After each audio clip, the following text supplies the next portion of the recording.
विश्वास ही नहीं हो रहा है। और मृत्यु की इतनी बड़ी क्रूरता,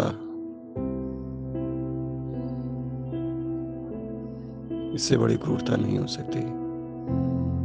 उन्हें बहुत काम करना था, इसलिए ये बात कह रहा हूँ।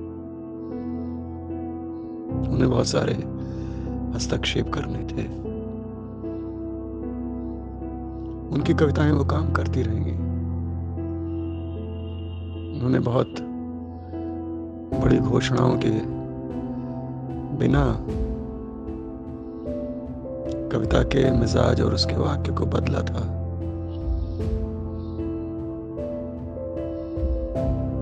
जो विनम्रता उनमें थी, वो उनकी कविता में भी थी। बहुत बहुत बहुत अफसोस और बहुत गहरा दुख है।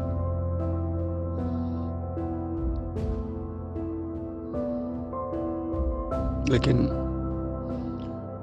उनका काम और उनका व्यक्तित्व दोनों हम लोगों के साथ रहेंगे।